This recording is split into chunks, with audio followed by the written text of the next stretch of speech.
حدیث میں وارد ہو چکا ہے، آپ جو رب کائنات کے پیارے حبیب کے میلاد سے بھاگے، رب کائنات اس پر عشق کا فتویٰ لگاتا ہے، اور اس لیے کہ انسان یہ کہے کہ اگر میں یہ کام نہ کروں تو مجھے فلاں سزا دی جائے۔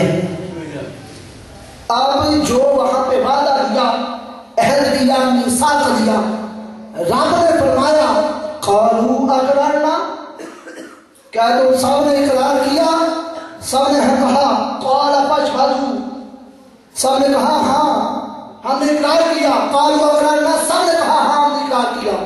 اللہ نے فرمایا فاشهدوا وانا معكم من الشاهدين، بس تم گواہ ہو جاؤ اور میں بھی تم سب کے ساتھ گواہوں میں سے ہوں۔ اب خالق کائنات کی شاہی گواہی شامل ہے، تمام دنیا کی گواہی شامل ہے۔ ارے سر عرش اعظم یہ کیا ہو رہا ہے؟ بیان حبیب خدا ہو رہا ہے، نبی و رسول سب بلائے گئے ہیں کہ ذکر شب انبیاء ہو رہا ہے، اور ہمیشہ رہے ذکر میلاد قائم، یہ منشائے رب العلا ہو رہا ہے۔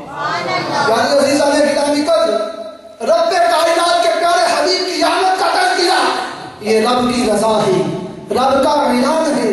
اب جو شخص، ایک سادہ سی بات یہاں پہ یہ بتائیں، جو قرآن کی آیت کو نہ مانے وہ کیا ہے؟ قرآن کے ایک بھی حرف زبر زیر شد مد کا منکر دائرہ اسلام سے خارج ہے۔ عزیزان گرامی قدر، اب قرآن کی ایک نہیں بے شمار آیات مقدسہ اس بات پر دلالت کرتی ہیں کہ رب کائنات کے پیارے حبیب کا میلاد منایا جائے۔ اب جو اللہ والے ہیں وہ قرآن پہ عمل کرتے ہیں کہ نہیں کرتے؟ اور ہم نماز میں جب پڑھ چکے ہیں صراط الذین انعمت علیہم، یا الہی ہمیں ان لوگوں کے رستے پر چلانا جن پر تو نے انعام نازل فرمایا ہے، اب نماز کے باہر ان کے رستے کو کیسے چھوڑ سکتے ہیں؟ ارے وہ قرآن پہ عمل کرنے والے ہیں، اور قرآن بتاتا ہے کہ رب کائنات نے میرے نبی کا میلاد منایا ہے۔ یعنی آمد صبح بہارا کو یہ فضیلت بھی حاصل ہے کہ اس کا چرچا رب کائنات فرما رہا ہے، اس کا ذکر آدم تعیین کا، ارے بلکہ خود خالق کائنات کے پیارے حبیب آقا امام العالم مدنی تاجدار احمد مجتبی محمد مصطفیٰ نے بھی کیا ہے۔ اس لیے عزیزان گرامی قدر، اللہ تبارک و تعالیٰ کے پیارے حبیب حضور نبی کریم علیہ السلام کی آمد کا تذکرہ کرنا یہ رب کائنات کی بھی سنت ہے، یہ صحابہ کی بھی سنت ہے، یہ اولیاء عظام کی بھی سنت ہے، خود آقا علیہ السلام کی بھی سنت مقدسہ ہے۔ اللہ تعالیٰ کا اب اللہ تبارک و تعالیٰ قرآن نازل فرمایا، حضور ارشاد فرماتے ہیں قد اوتیت القرآن واوتیت معہ من السنہ مثلہ من السنہ، کہ مجھے قرآن کی جیسے قرآن دیا گیا اسی کی معنی دے کر دوسری چیز بھی عطا فرمائی گئی۔ وہ چیز کیا ہے؟ وہ سنت مبارکہ ہے، وہ حدیث مصطفیٰ ہے، اور اس کی دو قسمیں بیان فرماتے ہیں امام شافعی رحمۃ اللہ تعالی علیہ۔ آپ فرماتے ہیں کہ وحی کی دو قسمیں ہیں، وحی مطلوب، وحی غیر مطلوب۔ وحی مطلوب وہ ہوتی ہے جس کی نماز میں ہم تلاوت کرتے ہیں، یعنی قرآن مجید فرقان حمید۔ وحی غیر مطلوب وہ ہوتی ہے جس کی نماز کے اندر تلاوت نہیں ہوتی، یعنی حدیث مصطفیٰ صلی اللہ تعالی علیہ وآلہ وسلم۔ عزیزان گرامی قدر، اب جس طرح قرآن کا منکر دائرہ اسلام سے خارج ہے بعین ہے، اسی طرح حدیث کا منکر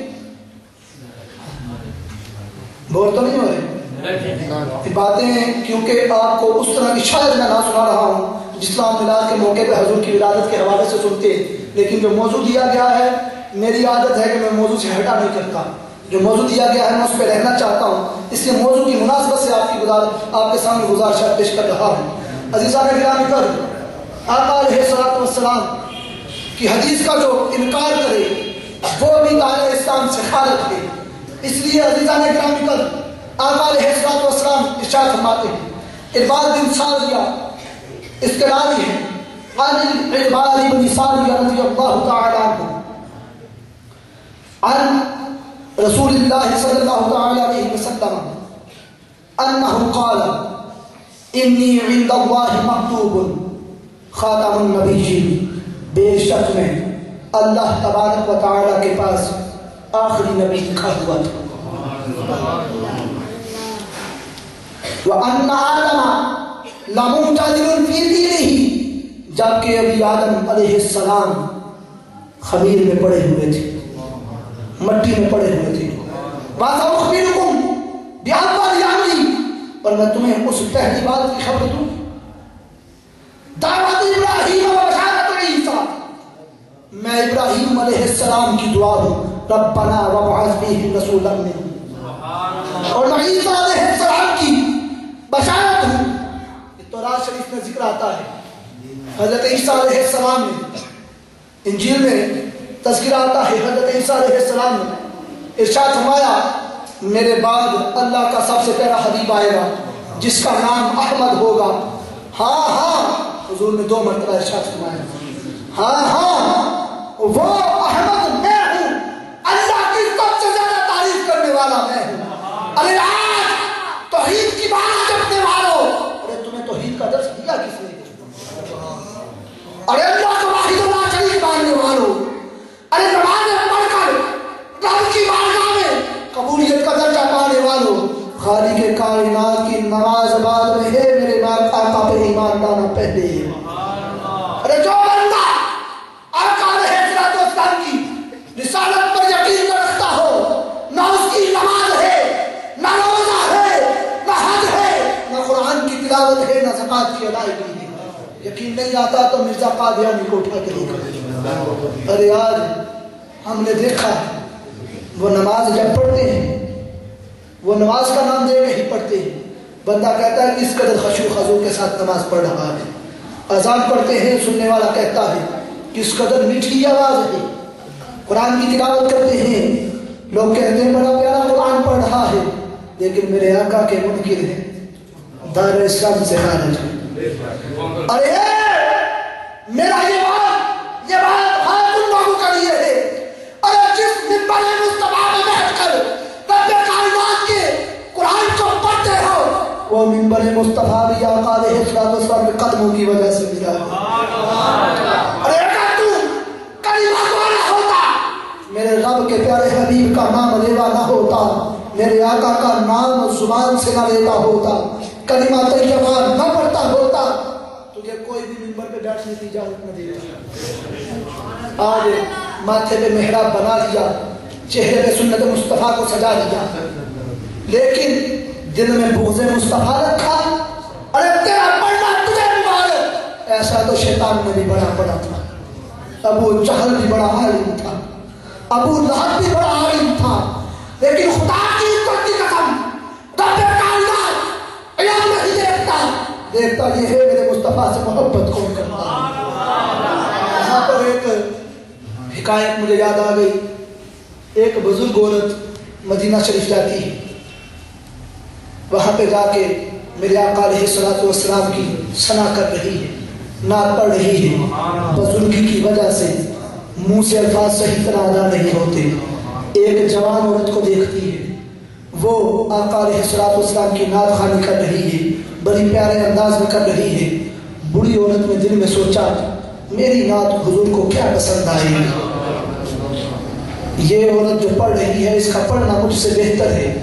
اللہ پاک کا پیارا حبیب اس کی نعت کو سن رہا ہوگا. وہ شرمندہ ہو گئی، روتی روتی سو گئی، قسمت جاگ اٹھی. آقا علیہ السلام نے خواب میں زیارت فرمائی، زیارت سے مشرف فرمایا اور کہنے لگے اے بی بی، ہم یہاں پہ آنے والوں کی آواز کو نہیں دل کو دیکھا کرتے.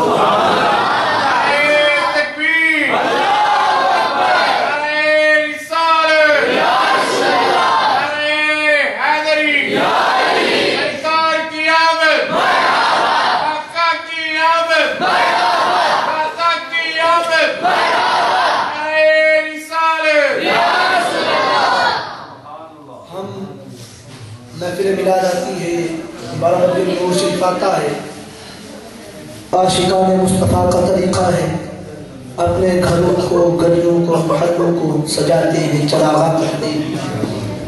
کیا رب کی طرف سے یہ اجازت ہے اس طرح چراغاں کرنے کی؟